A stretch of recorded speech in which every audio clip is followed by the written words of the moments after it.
Gente amada do meu coração, a paz. Hoje eu quero ler com vocês. Não vai demorar muito, eu acho. Espero, né? Quero ler com vocês Apocalipse capítulo 2, como está aqui. O pessoal do Instagram não tá vendo. Deixa eu mostrar aqui pra vocês, ó. Aqui, ó. Eu transmito com a biblinha do lado, ó. Fica bem mais top. Por isso que eu falo pra vocês, se vocês quiserem assistir no Face é melhor. Mas vamos lá. Apocalipse capítulo 2, a primeira das famosas 7 igrejas do Apocalipse. Deixa eu explicar para vocês uma coisa antes da gente começar. As 7 igrejas de Apocalipse, elas são cartas escritas pelo apóstolo João, e João escreve para 7 igrejas que existiam literalmente, ok? Elas eram 7 igrejas fundadas pelos apóstolos, elas estavam espalhadas, a maioria delas pela Grécia e Turquia e aquela região ali. E eles estavam realmente vivendo aqueles problemas que são relatados no livro de Apocalipse. Então nós temos 3 possíveis interpretações quando nós vamos ler sobre as 7 igrejas de Apocalipse. A primeira interpretação que a gente tem é a igreja literal. Realmente aquelas igrejas estavam tendo aqueles problemas. Então, às vezes, vocês me mandam um e-mail dizendo assim, pastor, tô com um problema, tá acontecendo tal coisa na minha igreja, tá acontecendo tal coisa. Gente, problemas na igreja acontecem desde a época de Jesus. Para você ver, por exemplo, a igreja de Corinto, uma igreja fundada por Paulo, era uma baixaria aquela igreja. E era uma igreja cheia de dons. Profetizavam, oravam em língua, interpretava a língua, e tinha visão, e tinha, meu Deus, era uma igreja do poder. Era uma igreja rica. Era uma igreja pastoreada por gente de calibre. E era uma igreja problemática. Aí você vê que muitas vezes o problema da igreja não está no pastor, né? Muitas vezes a gente joga nas costas do pastor a culpa do andamento da igreja. E não é verdade. Não é verdade, nem sempre. Muitas vezes existem pastores fantásticos e os membros que são uma tristeza. Você vai ver um exemplo disso, claro, quando Jesus ele é o pastor de Judas. E Judas é a tranqueira que foi, né? Então, não necessariamente o pastor ele é o responsável pelo andamento da igreja. Tem muita coisa que você pode fazer. Você pode parar de ser murmurento, você pode se envolver mais, você pode cuidar mais dos seus irmãos, você pode se oferecer para ser bênção. Tira da sua cabeça, gente, que a igreja é um lugar onde você vai para receber. Você não vai para receber. Igreja é uma família onde nós vamos principalmente para dar. E eu não tô falando de dinheiro não, viu? Eu tô falando do seu tempo, sua vida, seu interesse, os seus ouvidos, o seu ombro, o seu carinho, o seu cuidado. A igreja é para ser uma extensão da nossa família. O problema é que as pessoas confundem a igreja com templo. A Bíblia não está falando de igreja-templo. Deus não está preocupado com o templo. Só para você não misturar, existe a igreja corpo de Cristo e existe a igreja denominação. Igreja denominação tem igreja católica, tem igreja batista, tem igreja metodista, tem igreja presbiteriana, tem Assembleia do Reino de Deus. Essas são denominações.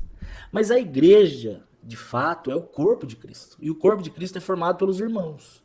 Então, muita gente diz assim, eu sou a igreja. Não, você não é a igreja, você é o templo do Espírito Santo. Não um templo feito por mãos humanas, porque nesses Deus não habita. Deus não habita dentro da igreja. Não confunda isso. Deus ele habita no coração daquele que crê. Então existe uma briga, né, por denominação. Eu sou da Batista, eu sou da Presbiteriana, aí não, eu sou da Metodista, que é muito melhor. Aí fica aquela treta de Jesus não se importa muito com isso não, viu?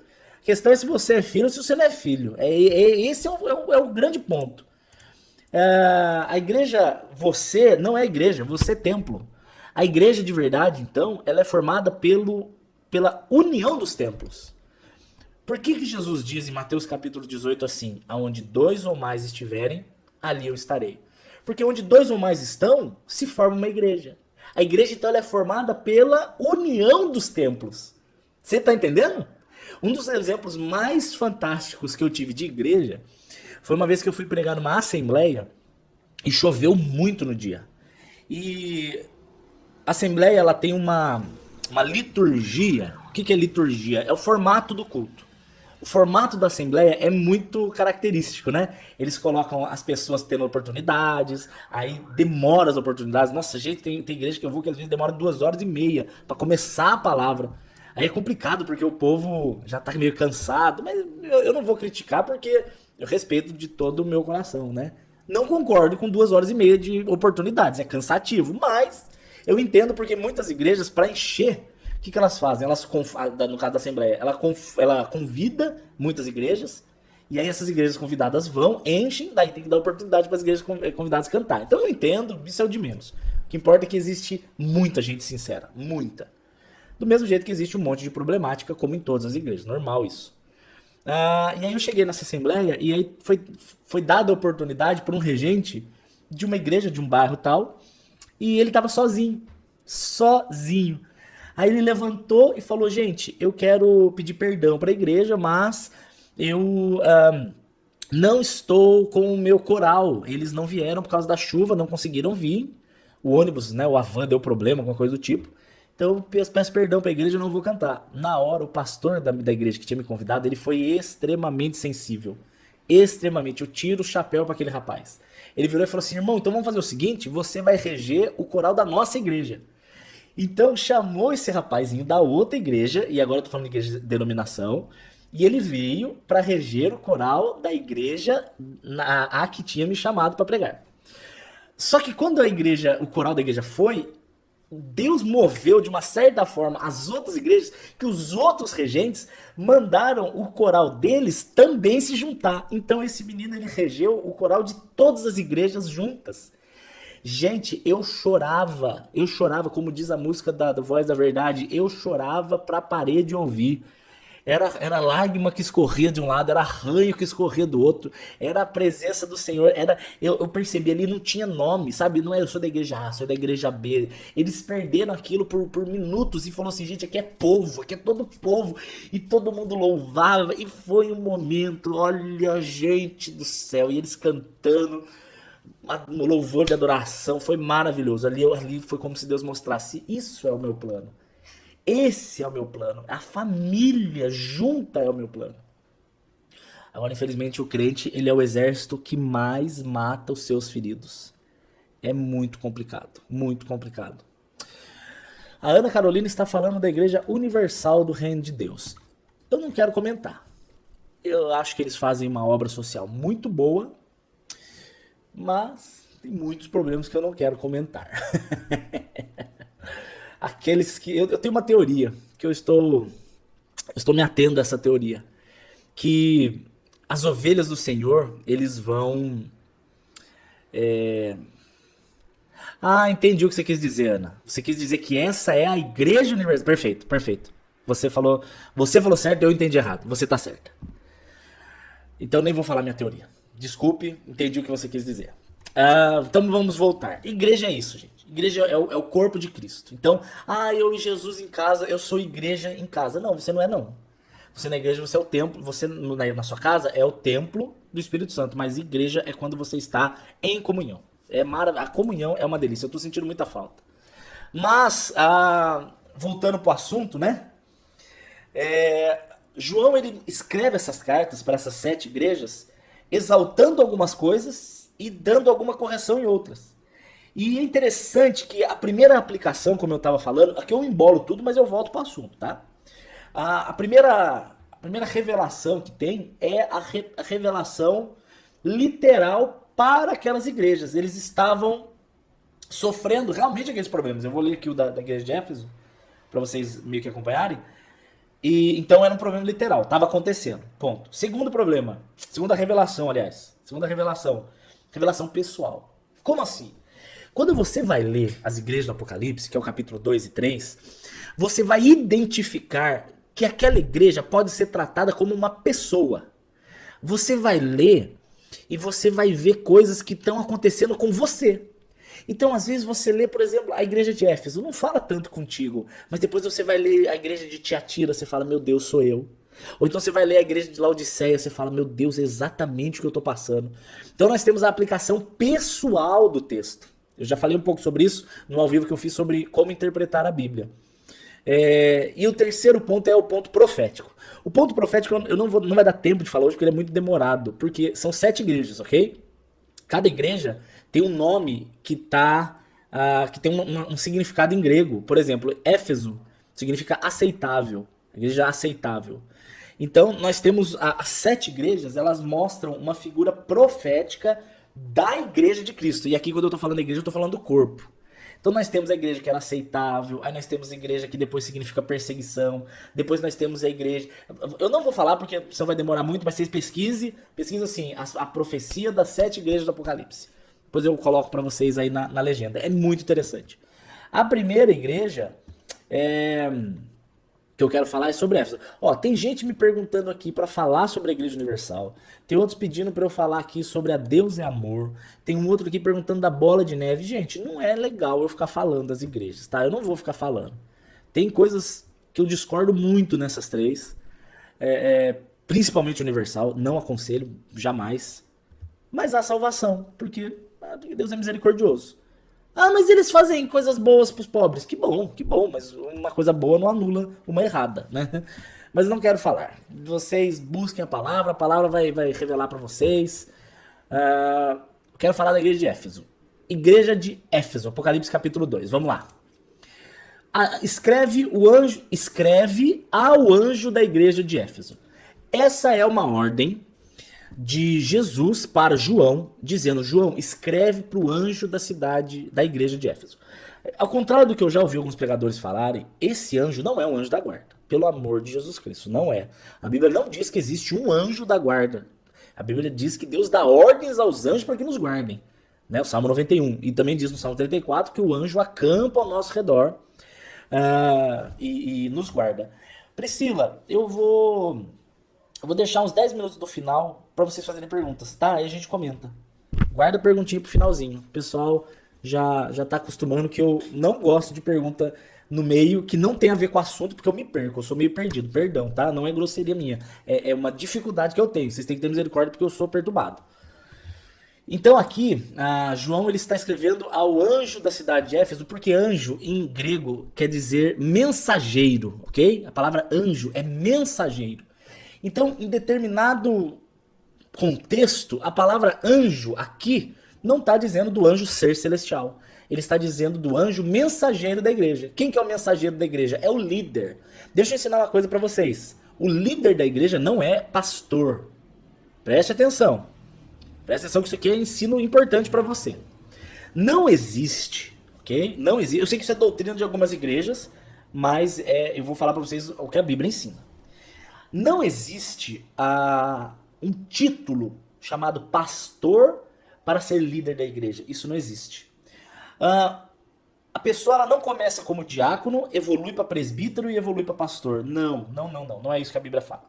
A palavra presbítero na Bíblia significa ancião. É grego, tá? Ancião. Por isso que presbitério é anciãos. Para você ter uma ideia, 1 Pedro capítulo 5, o próprio apóstolo Pedro... Eu vou pôr aqui na tela do pessoal do Facebook. 1 Pedro 5. Deixa eu abrir aqui para vocês verem. Olha lá. Aos presbíteros que estão entre vós, admoesto eu, Pedro falando, que sou também presbítero com eles. Ué, Pedro, do ponto de vista de algumas igrejas, Pedro era o pastor. Mas Pedro fala assim, eu sou presbítero também. Por quê? Porque presbítero significa ancião. E ancião é o líder da igreja. O líder da igreja é o presbítero.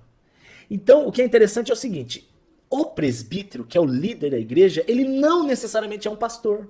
Porque pastor, de acordo com Efésios, vou por aqui pra galera acompanhar, Efésios, capítulo 5, se eu não me engano é verso 11. Deixa eu ver aqui se eu não tiver errado. Não, Efésios... Não, é 4:11, eu viajei, não é 5 não, é 4:11. É isso mesmo, ó. Deus deu uns para apóstolos, outros para profetas, outros para evangelistas, outros para pastores e outros para doutores. Aqui no caso, doutores pode ser mestres, tá? Nem todos têm a mesma inclinação ministerial. Eu gosto dessa palavra, inclinação ministerial. Então, quando você me vê pregando, o meu jeito de pregar, hoje, por exemplo, está sendo um jeito de doutor. O que é o doutor? É o cara que ensina a escritura. Então tem pastores que, por exemplo, ele, né, quando ela vai pregar, ela tem um estilo muito mais profético de pregar. Ela profetiza, ela ora, ela dá umas revelações no meio. Isso é um estilo profético. Então o pastor, literalmente falando, que cuida das ovelhas, não é necessariamente aquele cara que prega bem. O pastor é quem cuida dos irmãos. Então, eu vejo muitos pastores que são excelentes mestres. Explicam a palavra com uma sabedoria. Mas eles são péssimos para aconselhar. Péssimos de tato, sabe? Não tem aquele carinho para abraçar. Por outro lado, eu conheço pastores que eles abraçam, você até chora no abraço dele. Mas ele vai pregar, não sabe, não consegue. Por quê? Porque o presbítero, que é o líder, ele não necessariamente é pastor. Ele pode ser um profeta, ele pode ser mestre, ele pode ser um evangelista, você entendeu? Então aqui no caso, João, ele diz, João está ouvindo Jesus, escreve ao anjo da igreja. Então ele escreve ao mensageiro da igreja, escreve ao presbítero da igreja. É isso que ele está querendo dizer, para o líder, escreve para o líder. Porque de uma certa forma, gente, o líder, ele não é responsável pela salvação das ovelhas, óbvio que não. Mas pelo andamento saudável de uma igreja, o líder é muito importante. Inclusive, quando Israel tinha um líder bom, e quando eu digo bom, eu digo fiel a Deus, eles colhiam da misericórdia de Deus, da bênção de Deus, pela maturidade, pela intimidade do líder. Mas quando o líder era péssimo, vinha ataque dos inimigos, vinha invasão, vinha praga. Vou dar um exemplo pra você, se você acha que eu tô sendo herege. Lembra quando Davi peca e conta o exército? O profeta chega pra ele e fala: Davi, você vai escolher uma das 3 consequências do que você fez. Ou vai ter perseguição dos inimigos, ou vai ter praga. Ai, um bicho me picou. Nossa, o pernilongo picou minha perna. Ele dá 3 opções para Davi escolher. Eu achei interessante que uma das opções era uma doença, era, se não me engano, 3 dias de doença. Essa doença caiu sobre quem? Sobre o povo. Então, a besteira que o líder fez, o povo colheu. Então, quando você está numa igreja onde o líder não é uma pessoa fiel a Deus, você vai colher da maldição de uma... Achei o pernilongo aqui. Não é possível. Ele picou minha perna. Tem que morrer. Picou, o pastor morreu. Então, você colhe de uma certa forma da maldição de uma liderança ruim. Então, preste atenção à igreja que você frequenta. Se o líder é uma pessoa que anda em santidade, se é uma pessoa que vive o que prega, se é uma pessoa que ama a Deus, se é uma pessoa que ama a sua salvação acima da sua carninha e da sua lã, ok? Se o pastor da sua igreja é igual esse ridículo desse Valdomiro Santiago, esse homem é ridículo, vendendo um feijão por R$1.000 que cura o coronavírus. Isso deveria ser preso, isso é estelionato. O vídeo é ridículo, ridículo, ridículo. Isso é misericórdia. Ai, não julgueis para não ser julgado. Gente, vai ler a Bíblia direito. Jesus manda julgar sim, mas segundo a reta doutrina. Dani, não é justo colher pelo erro dos outros. Ah, minha filha, não é justo aos nossos olhos, mas a partir do momento que Deus disse que acontece assim, é do jeito que ele fala, né? Apocalipse 2 então tá falando: escreve ao anjo da igreja de Éfeso. Éfeso, como eu disse, quer dizer aceitável. Era a igreja aceitável. Por quê? Porque do ponto de vista profético, a igreja de Éfeso é a igreja dos apóstolos. É a primeira igreja da história. A igreja de Éfeso é uma figura da igreja inicial, a igreja que a gente chama de primitiva. É a igreja onde os apóstolos cuidavam, os apóstolos lideravam. Era uma igreja que tinha todos os dons. Era uma igreja que, hoje, eu acho que é meio impossível de viver aquilo. Porque eles tinham um costume de fazer o quê? Vender tudo que tinham e moravam juntos. Gente, eu acho que hoje isso não daria muito certo. Se eu fosse o pastor de uma igreja dessa, eu tenho certeza que eu ia passar metade do meu dia no gabinete resolvendo o problema das ovelhas. Fulano comeu a berinjela da horta do fulano. Fulano pegou a ovelha da manada do outro. E não sei quem não brigou com o filho de não sei quem, não deu oi, não chamou para aniversário. Não chamou para aniversário, não vai mais pra igreja. Não cumprimentou direito, não vai mais pra igreja. Olha, fala a verdade pra você, viu? É muito difícil. Crente é muito difícil. Jesus Cristo. Então, mas de um certo ponto de vista, era a igreja aceitável. Era a igreja que buscava Deus, era a igreja inicial. Eles tinham o principal, gente, que era o coração fervia pela presença. É maravilhoso. Quando o coração ferve pela presença, Deus tem prazer em realizar milagres naquele lugar. É muito verdade. Deus ele não vai fazer através das suas mãos porque você decide, não. Deus vai fazer através da sua mão quando você estiver tão cheio dele que escorre a presença dele. A bênção ela não é gerada pela nossa vontade. A bênção ela acontece, o ministério ele acontece. Eu não decido, ok? Eu não decido ter ministério. Olha, a partir de hoje eu sou pastor. A partir de hoje eu vou louvar a Deus. Não, não, não, não. Ministério não é uma ação humana. Ministério é uma manifestação da vida de Cristo na sua vida. É uma manifestação. A manifestação vem dele. Então você está tão íntimo de Deus que brota o ministério. Isso é fantástico. Isso é uma figura de João capítulo 15, estar enxertado em Cristo. Isso é uma figura do Gálatas 5, do fruto do Espírito. Ou 1 Coríntios 12, dos dons do Espírito. Enfim, a gente já falou muito sobre isso. Mas a igreja era aceitável por isso. E aí Jesus manda João escrever assim: escreve para o anjo da igreja de Éfeso. Isso diz aquele que tem na sua destra as 7 estrelas, que anda no meio dos 7 castiçais.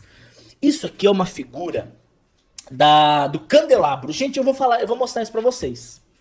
Vou mostrar para vocês porque eu amo vocês. Deixa eu ver se eu consigo abrir. Deixa eu ver se eu consigo abrir o Paintbrush aqui. Maravilha. Vamos lá. Um dos móveis do tabernáculo era o candelabro. Eu vou fazer depois um vídeo melhor sobre isso, tá? Isso é só para quem tá acompanhando agora. O candelabro ele tinha uma característica muito interessante. Ele tinha um formato correto para ser feito. Ó. O verso 31 fala: farás um candelabro de ouro puro. De ouro batido se fará esse candelabro. Tanto os pés como hastes, copos, botões e flores serão do mesmo.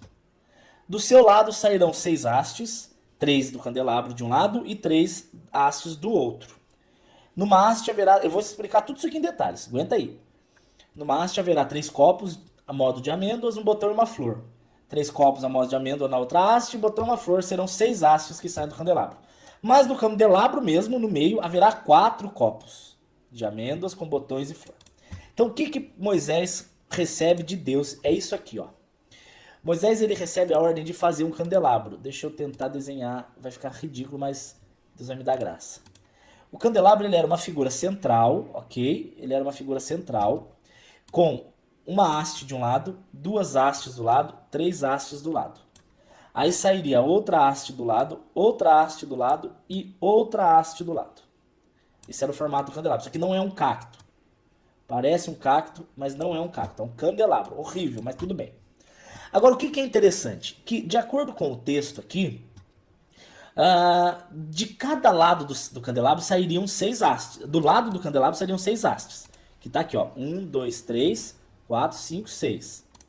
Só que em cada haste haverá 3 copos de amêndoas. O que é o copo de amêndoa? É isso aqui, ó. É um botão e uma flor.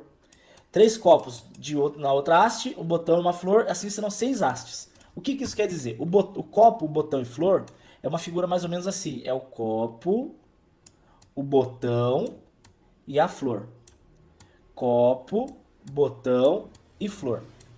Você entendeu que esse formatinho tem 3 partes? Quais são as partes? Deixa eu escrever aqui para você. É copo. Nossa, tá pequena a letra. Agora vocês não estão entendendo, mas vocês vão entender. É copo, botão e flor. Então são 3 partes. Copo, botão e flor. Copo, botão e flor. Essas 3 partes, elas vão formar a haste. Então a haste do candelabro, ela é formada pelo copo, botão e flor, um conjunto. Copo, botão e flor, 2, segundo conjunto. Copo, botão e flor, terceiro conjunto. Eu sei que tá muito ruim o desenho, eu sei disso, mas eu creio que vocês estão acompanhando, eu acho que tá entendendo, tá? Copo, botão e flor. Então, o que a gente tem? Cada haste vai ter 3 vezes o conjuntinho de 3 partes, que é copo, botão e flor. Então, cada haste vai ter esse conjuntinho, ó, conjuntinho 1, conjuntinho 2, conjunto 3, ok? E cada conjunto é formado de 3 partes. O copo fica embaixo, né? Copo, botão e a flor. Então, nós temos que cada haste tem nove partes. Porque são 3 de 3, 9. Então tem 9 nessa haste, tem 9 nessa haste, tem 9 nessa haste. Tem 9 nessa haste, 9 nessa haste, 9 nessa haste. O que é interessante? 9, 9, 9, 27 de um lado, 9, 9, 9, 27 do outro. Só que no candelabro central, não. Olha o que ele diz no candelabro central. Mas no candelabro mesmo, no centro, haverá 4 copos de amêndoa com seus botões e flores. Então, enquanto aqui tinha 3 conjuntinhos, aqui vai ter 4. Copo, botão, flor, 1.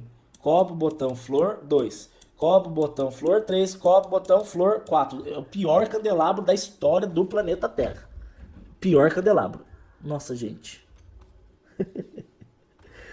O pessoal do Face do Instagram tá apanhando pra ver.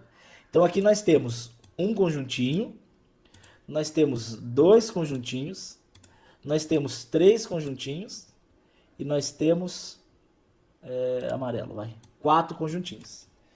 Se cada conjunto tem 3 partes, então é 3, 6, 9, 12. Então nós temos 12 partes no meio. O que isso aqui é uma figura? O que o candelabro está querendo dizer? Olha isso aqui. Salmo 119, verso 105. Já está até aqui marcadinho. Lâmpada para os meus pés é a tua palavra e luz para o meu caminho. A palavra de Deus é a luz do nosso caminho. A palavra de Deus é a Bíblia e a palavra de Deus é Jesus. Por isso Jesus diz que ele é a luz do mundo, por isso que Jesus diz que ele é o verbo que se fez carne, por isso que Jesus diz que quem olha para ele não fica confundido, porque Jesus é a palavra encarnada e a palavra é a lâmpada para os nossos pés e a luz para os nossos caminhos. O candelabro é uma figura da Bíblia. E se você pegar a formação da Bíblia, como é que é a formação da Bíblia? Nós temos o Velho Testamento e o Novo Testamento. O Velho Testamento ele é formado por 39 livros. E o Novo Testamento é formado por 27 livros. Isso dá um total de 66 livros na Bíblia. Só que o que é interessante? O Velho Testamento ele tem 27 livros. Então vem a invasão da Babilônia com os 12 livros dos profetas menores. E aí nós temos os 27 do Novo Testamento. Olha o candelabro. 999, 27. No meio, 12. Do outro lado, 999, 27. O candelabro tem 66 partes. Ele é uma profecia da própria Bíblia. Gente, isso aqui é de pirar o cabeção da galera. Meu Deus do céu, vocês estão entendendo, gente? Isso aqui é muito louco. Deixa eu fechar esse candelabro aqui porque ninguém merece mais não salvar. Tchau. Meu Jesus, como é que eu volto aqui pra Bíblia, gente? Aqui. É muito legal. A Ellen disse que não dá pra entender nada. Que pena. Tentei ser o mais didático possível, infelizmente. É... Ai, ai, ai. Ai, gente, pera aí que eu vou parar. Porque nós vamos orar pela Simone, ok? Ela tá tendo uma crise de ansiedade. Deus eterno, em nome de Jesus. Papai querido, eu quero te pedir que traga descanso e paz no coração da Simone. Pai, que se for da sua vontade, que ela não precise ir para o médico, Pai, que ela acalme e que ela saiba que ela pode, em Jesus, controlar os sentimentos dela. Ela pode dar uma ordem para que a mente dela pare e saiba que o Senhor está no controle. Ela já tomou o remédio, Pai. Eu quero clamar que esse remédio faça efeito no organismo dela e que ela saiba que Jesus traz descanso, Jesus traz paz, Jesus traz conforto, Jesus traz alívio. Então profetizamos em nome de Jesus que o Senhor Jesus trará alívio no coração dela. Em nome de Jesus. Em nome de Jesus. Amém. Amém, amém, amém. Vamos voltar aqui pro texto. Ela vai ficar bem, eu creio fortemente nisso. Por que eu falei do candelabro? Porque ele diz assim no texto de Apocalipse 2. Isso diz aquele que tem na sua destra 7 estrelas, que anda no meio dos 7 castiçais de ouro. O candelabro, ele tinha a haste central e as 3 de cada lado, né? Só que essas hastes dos lados, eles formavam 7 partes. Em cima dessas 7 partes ficavam 7 velas, que eram 7 lâmpadas no caso, não era vela, era lâmpada, né? E essas lâmpadas, elas simbolizam as 7 faces do Espírito de Deus que habitavam em Jesus. Não são 7 Espíritos Santos, é um Espírito Santo só, mas ele se manifesta de 7 formas diferentes. Olha aqui o texto de Isaías 11. Oh, aleluia, minha cabeça está funcionando, é isso mesmo, Isaías 11. Brotará um rebento do tronco de Jessé. Jessé é o pai de Davi. Rebento é um ramo, é um ramo que vai nascer. Isso é uma profecia de Jesus. De Jessé vem Davi e muitas gerações depois vem Jesus em carne. Ok? Tá falando de Jesus de carne. Vai nascer um broto, um rebento de Jessé, que é no caso de Jesus. E das suas raízes um renovo frutificará. Isso é uma profecia de Jesus sendo a videira. Jesus é a videira e nós estamos enxertados nele. Ele é o tronco e a raiz. Então das raízes dele trará um renovo. É um novo nascimento daquele que crê nele. E no verso 2 ele fala assim: sobre ele repousará o Espírito do Senhor. E aí ele fala aqui, as 7 faces do Espírito estão aqui, ó. Que são as 7 faces do Espírito que habitam em Jesus. Primeiro, Espírito de sabedoria. Segundo, de entendimento. Terceiro, de conselho. Quarto, de fortaleza. Quinto, de conhecimento. E sexto, de temor. E sétimo, do Senhor. Então, primeiro, nós temos que Jesus ele tem o Espírito do Senhor. Ele é o Senhor, ele é Deus, ele é o que manda. Segundo, Espírito de sabedoria. Sabedoria não é conhecimento, ok? Conhecimento é uma coisa, sabedoria é saber aplicar esse conhecimento de forma sábia. Então, Jesus ele é o Senhor, ele é capaz de te dar sabedoria, ele é capaz de te dar entendimento. Esse entendimento é revelação, principalmente da Escritura. Depois ele é poderoso para te dar conselhos, ou seja, para te direcionar. Aqui está falando de direcionamento. Ele é poderoso para te dar fortaleza. O que é fortaleza? Fortaleza é uma capacidade emocional de controlar os seus sentimentos. Exatamente o que essa moça que pediu oração está precisando. Uma oração para... Meu pai tá aí. Um beijo, pai. Te amo. Uma das faces do Senhor o de conselho, né, que eu falei, o outro é o de fortaleza. O que é o espírito de fortaleza? Nossa, gente, eu fechei aqui sem querer. Eu não queria ter fechado. Por que sumiu? Ah, voltou. O espírito de fortaleza, ele é a capacidade que Deus te dá de controlar e dominar os seus impulsos. Eu preciso muito disso. Quando eu fico bravo, eu falo e faço coisas que eu me arrependo. Quando as pessoas estão muito ansiosas, elas fazem e tomam decisões que se arrependem. Quando elas estão com muito desejo sexual, elas tomam decisões e atitudes que depois elas se arrependem. Então, o espírito de fortaleza é um espírito de uma capacidade que o Espírito Santo te dá de não ser escravo das suas sensações. Não é só porque você deseja que você vai fazer. Não é só porque o teu emocional brota de uma forma muito... uma erupção vulcânica que aquilo vai te dominar. Esse é o espírito de fortaleza. Mas a gente pode fazer um ao vivo uma vez com mais calma sobre esses 7 faces do Espírito Santo. Conhecimento, agora sim. Diferente da sabedoria. Conhecimento é quantidade de informação. Conhecimento é quantidade de informação. Sabedoria é capacidade de aplicar essa informação. Ok? E temor. O que é temor? Temor é o princípio da sabedoria. O temor é você, não é ter medo, mas é você ter entendimento de quem Deus é. Ele é seu amigo, sim. Ele é o seu conselheiro, sim. Ele é o teu parceiro, sim. Mas ele também é o seu Senhor. Ele não é só mestre, ele não é só amigo, ele é Senhor. Então ter temor é você dar a Deus o louvor que lhe é devido. É você dar a Deus a reverência. Essa é a palavra, a reverência que lhe é devida. Ok? Então, isto sendo dito, vamos voltar para Apocalipse 2, quando João... Gente, nós ficamos 40 minutos no primeiro verso. A Adriana está perguntando se eu vou deixar a live salva. Sim. Todas as lives vão para o YouTube. Pode ficar tranquilo. Ou no Facebook, né? Facebook tá lá. E no Facebook é bom que o pessoal pode me ajudar a curtir e compartilhar para que mais pessoas vejam. É, eu vou ter que continuar isso outro dia. Não vai dar tempo, não. O que eu vou fazer? Porque se eu continuar, eu tenho mais. Eu tenho mais 20 minutos. Ah, não, dá. Nossa, dá. Tranquilo. Esqueçam, vambora. O que diz então Jesus Cristo? Ele volta aqui, ó. Então, vamos ler de novo. Agora você já tem todas essas chaves hermenêuticas que você aprendeu hoje. Escreve ao anjo da igreja de Éfeso assim: isso diz aquele que tem na sua destra é mão direita, as 7 estrelas, que anda no meio dos 7 castiçais de ouro. Ele está falando da perfeição de Jesus. 7 é o número da perfeição. E as 7 faces do Espírito Santo que está em Cristo. O que ele diz? Olha o verso 2. Ai, ai, ai, ai. Conheço as tuas obras.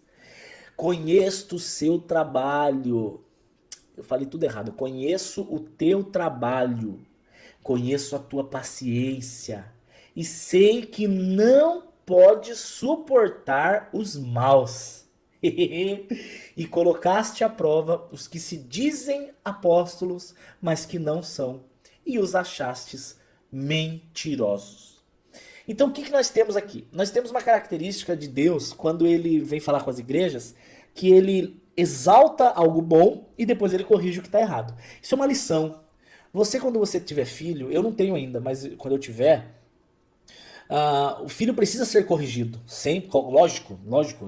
A criança ela testa o pai, né? Se você não repreender seu filho, ele não vai ter respeito por você. Essa história de só na conversa, não dá não. A Bíblia diz que a criança ela deve ser corrigida assim. 3 vezes o livro de Provérbios ensina. Lógico que não é pra você espancar a criança, né? O anta. Ninguém tá falando isso, tá? Não é pra você machucar a criança. É um tapinha na bunda, uma boa chineladinha, havaianas na bunda. Não precisa ser tão forte para ficar escrito havaiana na nádega da criança, não precisa. Mas um bom tapinha não mata ninguém. Melhor levar tapa na bunda da mãe do que tapa na orelha da polícia, né? Então Deus ele dá o elogio e depois a correção, mas primeiro ele elogia. Então eu vejo muitos pais que na tentativa de ser bons pais, eles acabam sendo críticos. E um pai crítico demais mata a autoestima do filho. Ele dá pavor pro filho. O filho não tem confiança, porque o pai é incapaz de reconhecer as coisas boas do filho. Então você tem que elevar as coisas boas do seu filho e corrigir as erradas. Na mesma, ok? Na mesma intensidade. Para você não ser um pai que mima e depois o seu filho vai viver um adulto bicudo que não aguenta repreensão, e nem um pai que só exorta para que o seu filho não tenha falta de confiança em si mesmo e problemas sérios de autoestima. Você entendeu? Então Deus ele mostra isso com a gente nas igrejas. Ele elogia e corrige. Então ele reconhece o bom e ele corrige o que está de errado. Isso é maravilhoso. Isso é princípio básico de liderança. E aí o que ele fala? Conheço as suas obras. Sei que você trabalha. Sei que você é paciente e que não suporta o erro. Gente, deixa eu falar uma coisa para vocês. Nem todos, ou corrigindo, quase ninguém vai reconhecer o que você faz de bom. Quase ninguém.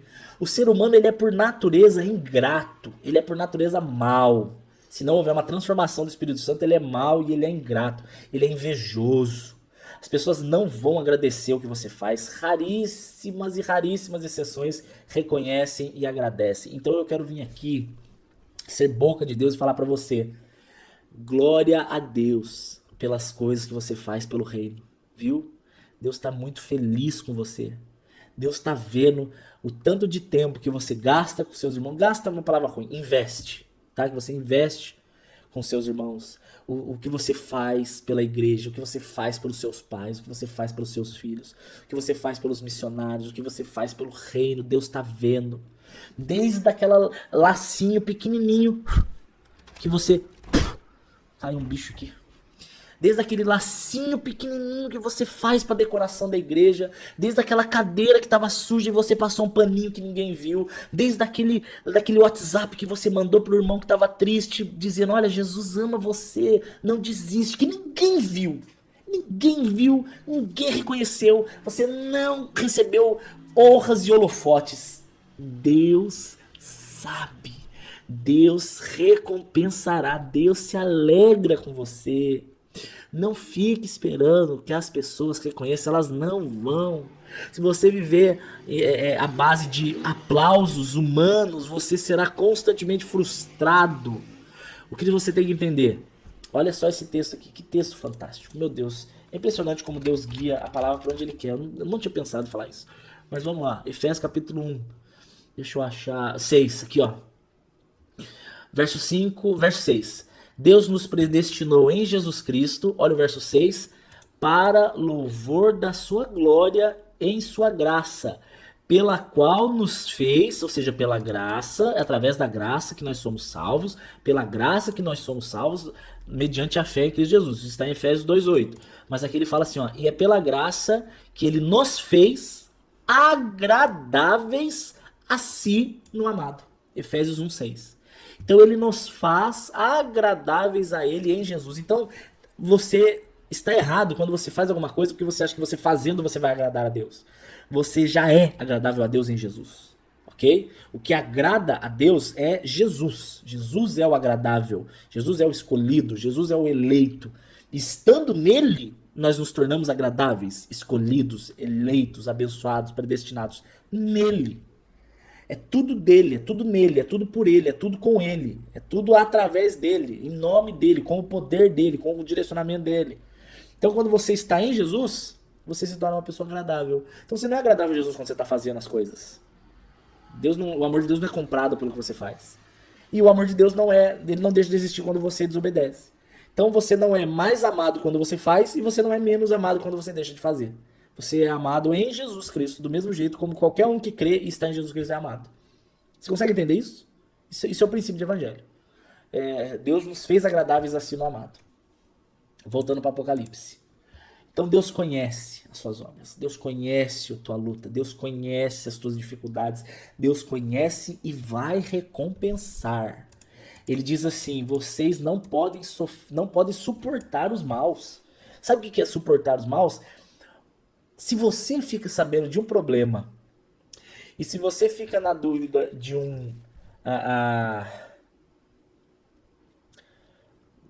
dúvida não. Se você fica a par de um problema, você fica sabendo de um problema, de um erro, você tem que fazer o possível para corrigir aquele erro, tá?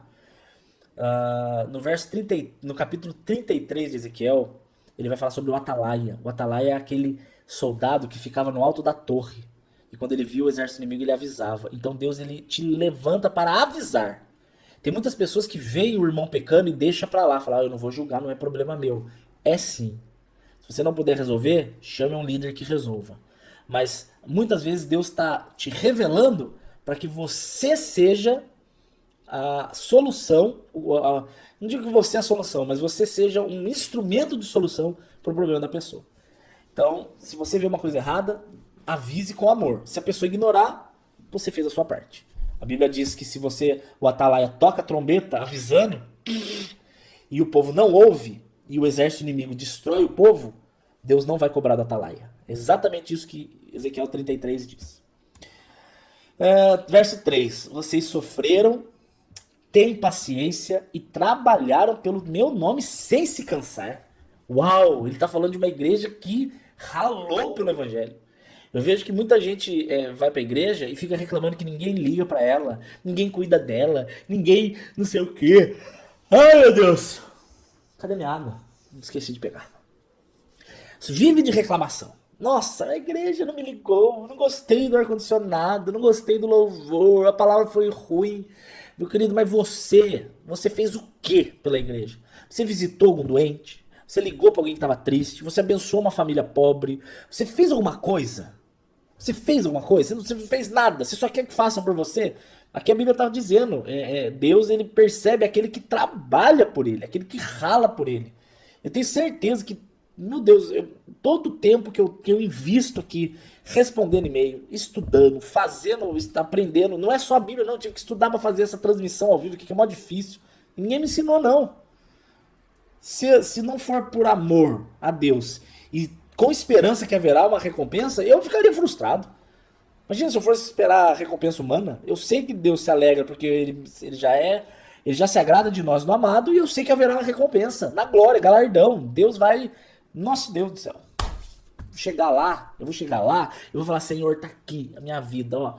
Só não fiz mais porque eu não consegui, mas o que eu pude eu fiz, Senhor. E o Senhor vai me dar um abraço e vai falar, bem-vindo, bendito, meu Pai. O que eu não quero é chegar lá e falar, Senhor, tá aqui minha vida. E ele vai olhar e falar assim, o que você fez com o Espírito Santo que eu te dei? Eu não fiz nada, eu era tímido. Eu não fiz nada porque eu não sabia fazer nada. Eu não fiz nada porque eu só tava importando é com o meu umbigo. O que interessava é o meu umbigo. Ah, o que interessa é a minha bênção. Sério, velho? Sério? De verdade? Todo o reino de Deus se resume ao que ele pode fazer por você? É isso? Você não está entendendo nada. O reino de Deus é muito mais o que eu posso fazer pelo reino, para o reino, do que para mim. Muito, muito mais.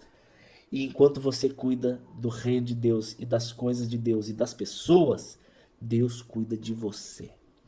Meu Deus. Aí vem a exortação. Eu tenho 7 minutos. Aí vem a exortação. Ai, ai, ai. Cada pergunta que vocês me fazem.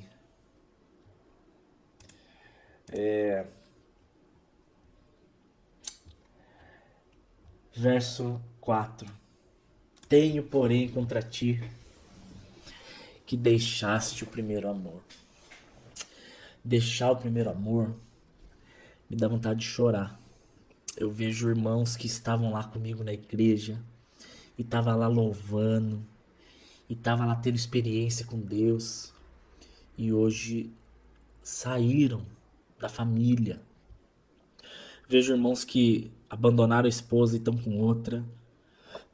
Vejo irmãos que traem a mulher. Vejo irmãos que preferem largar Jesus para viver na bebida, no engano, na mentira.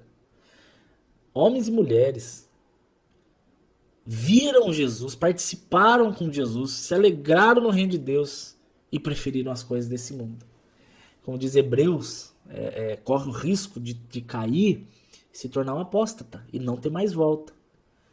Ah, pastor, mas e se ele voltar? Se ele voltar é porque ele só foi um desviado, ele não foi um apóstata. O apóstata não volta. Mas é muito triste, muito triste. Misericórdia. Travou, gente?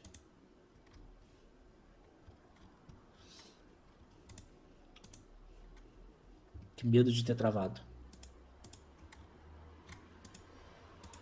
Acho que não. Ah, que pena que eu tenho 7 minutos só. 6 minutos agora. Vai dar pra terminar. Tenho, porém, contra ti que deixaste o primeiro amor. Lembra, pois, onde caíram. Arrependam-se. Praticam as primeiras obras. Aqui ele tá falando da... Não, gente, não é no Instagram. É no Face, tá? Pode ficar tranquilo. Obrigado por quem tá falando. Lembra de onde caiu. Se arrependa e volta às primeiras obras. Caso contrário, brevemente virei a ti e tirarei do teu lugar o castiçal.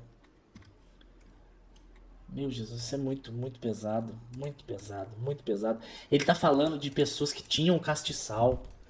Meu Deus, aqui é óbvio. Ó, se você não se arrepender, se você não voltar, você vai ter o castiçal tirado. O que Jesus ele tá falando, ele... Meu Deus, que raiva.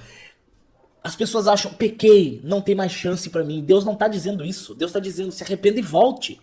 Porque a pessoa fica presa naquele círculo vicioso da justificativa, da autocomiseração, da lamúria de si mesmo, dizendo, ah, mas eu errei, eu não sou digno, ah, mas meu Deus, o que fazer, eu não mereço, eu sou um pobre pecador, então deixa de ser, então volta. Jesus tá com o caminho liberado, é você que não vai, não é o diabo não, viu? Não é o diabo não. O diabo ele pode ter te feito cair, ele pode ter te puxado pro buraco, mas não é o diabo que te impede de sair do buraco, porque aqui Jesus está te chamando.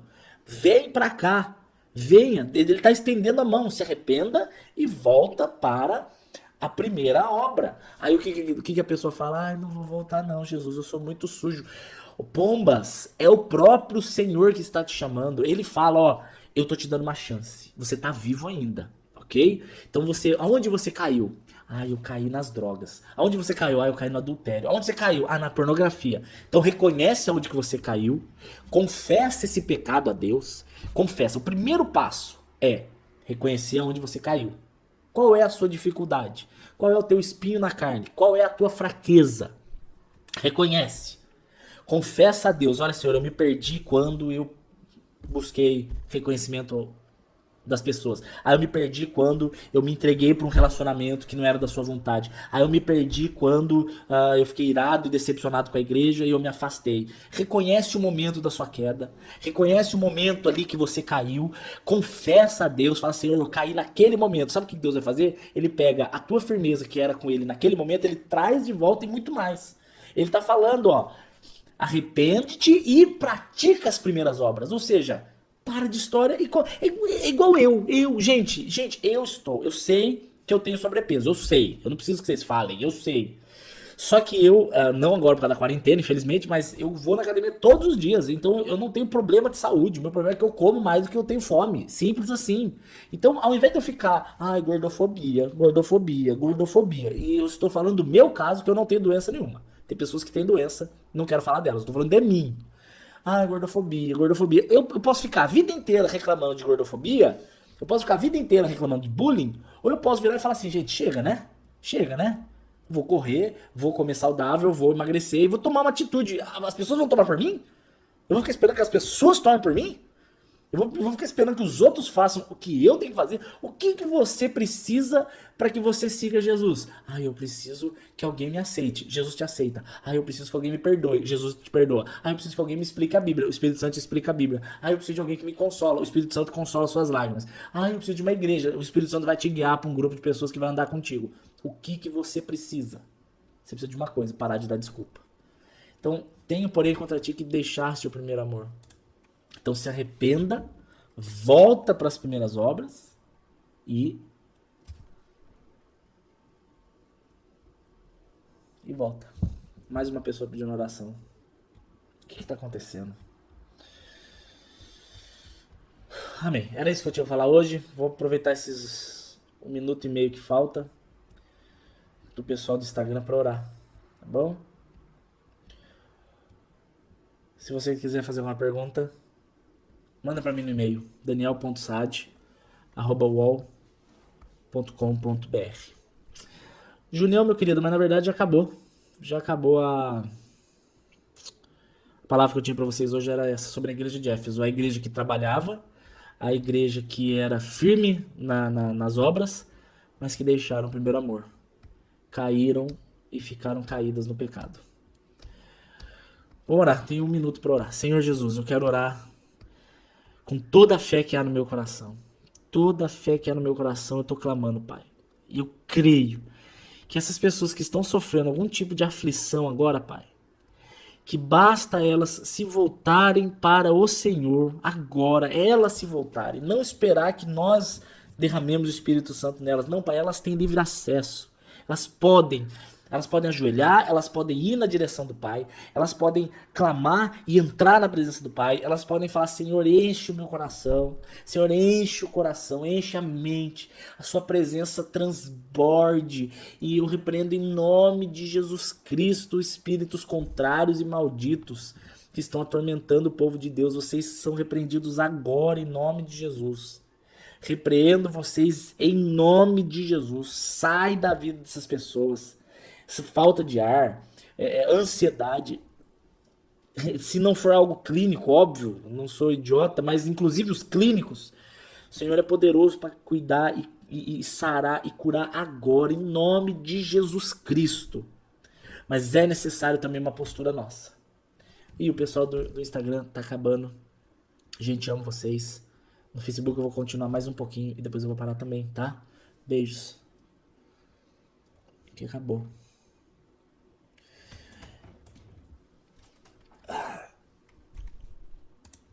É necessário uma postura sua, meu Deus do céu. Arrepende e volta às primeiras obras. Arrepende e volta para onde caiu. Se arrepende e volta para o Senhor Jesus. O que eu entendo? Que existem momentos de tristeza. Existem momentos, existem. E eu sou velho de igreja, leio a palavra constantemente, tudo que, enfim, glória a Deus por isso. Nada pra mim, glória dele. E mesmo assim eu tenho momentos tristes, mas momentos tristes. Não é uma situação constante. Um crente que vive constantemente triste tem alguma coisa errada. A vida é difícil, muito. É injusta, muito. O mundo é mau, horrível. A mídia nojenta. A política podre. Tudo, estamos rodeados de cocôs. Se não é a luz do Espírito para nos resgatar desse lamaçal, estamos afundados. Então é uma situação difícil, mas a situação não nos define. Por quê? Porque você sabe de quem você é. Você é de Jesus. Se você não sabe disso, saiba agora. Você é propriedade exclusiva dele. E Deus cuida do que é dele. Ok? Você é perdoado e perdoada por Jesus. Então ele na cruz pagou seus pecados. Não tem acusação do diabo mais. Jesus, ele habita em você, então você não está sozinho, você não está sozinha. A opressão do diabo não tem mais poder sobre a sua vida. Você tem autoridade para repreender essa opressão, em nome de Jesus Cristo. Você não está mais abandonado. Por quê? Porque o Espírito Santo de Deus agora, ele cuida de você. Na hora certa, do jeito certo, no momento certo, da forma correta. Ele vai te cuidar, ele vai te livrar, ele vai te exaltar, ele vai te responder. O que é necessário da nossa parte? Uma não incredulidade, ou seja, crer em Jesus, obediência e ousadia. Ousadia para profetizar, para pregar, para viver, para crer. Santidade para que para que a gente não dê brechas. E a fé, a não incredulidade para que a gente creia que Deus é poderoso para fazer o que eu estou falando para vocês que ele é poderoso de fazer, porque ele que diz que é poderoso de fazer. Isso, uma pessoa constante nisso, é impossível. Impossível dela ser dominada pela tristeza. Impossível, impossível, impossível. Você vai ter momentos? Vai, mas esses momentos são passageiros. O constante é a esperança viva, que é Cristo em nós. A esperança da glória. Amém, gente? Era isso que eu tinha para falar com vocês. Deu bastante pessoas, eu achei que ia ter pouquinha, graças a Deus. Espero que você tenha curtido o vídeo, compartilhado. Meu e-mail, daniel.sad@uol.com.br. Nossa, podia ter deixado o e-mail aqui, né? Amém. Beijo, gente. Amo vocês.